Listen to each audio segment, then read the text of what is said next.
Alright, here's the Grande tour. For those who may never come here, we have the entrance coming in from the west, heading east. And then we have all the abandoned pots that are used in various grows and some random stuff. And then east over there, we have the plots, so we'll check those out in a moment. Then we have the 250-gallon water jugs that I may or may not use for irrigation. We'll see how much I'll actually need.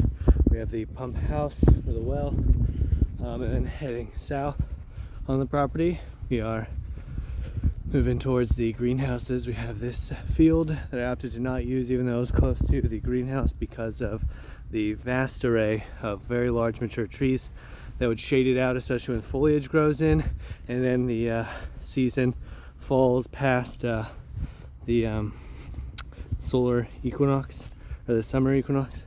And then we have the greenhouse that's been here for a while now.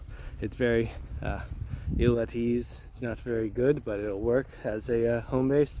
We have the potting soil, the 2,000 square foot silage trap that I'll be using as soon as we're done with the tilling today. We have the tool shelf over there, just some makeshift seating tables and things like that, prep tables, whatever, extra lumber. We have more pots back there with extra space. We'll be setting up a small greenhouse inside of this greenhouse for tomatoes and other vegetables that really need the heat. And then we have the seeds that have germinated, etc. Here I will be doing some more reseeding because there's some not ideal germination rates, and some of them, like the chard right there, were very leggy because I accidentally left them at home on the heat mat and they germinated in the dark. So that's not ideal. And then heading east through a little makeshift path through all of the blackberries. This stuff was cut, for the most part, cut down 2 years ago, but blackberries, being tenacious, came back very rapidly, but we were able to cut a pathway. There's some down infrastructure from years past. This farm is from the 1960s, originally late 1960s. I believe it was a nursery, and now it is turned into whatever it is, because the son of the original owner is alright. And then we are at the fields that we'll be using for propagation. So Matt goes over there taking care of the north beds. I'll be going through to pull up the blackberries, and then he'll go back through for another pass, and then he'll be taking care of this section while I'm knocking out the blackberries in the first one.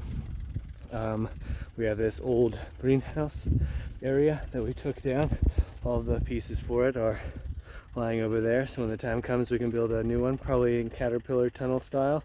Lots of lumber as well from it, same with screws and other stuff. And then this is the plastic. I'm going to roll this out to dry it off, and then we are going to have our compost delivered on top of it, because I do not want tenacious rhizomorphic weeds and grasses growing through it. So we're just going to use that to help keep them at bay for a while, and also centralize the compost so that distance to actual plants and stuff will be minimized.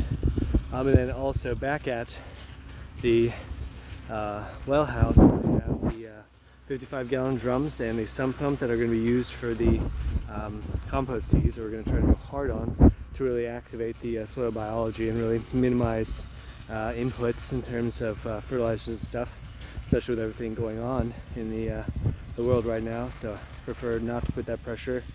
So this is the official tour.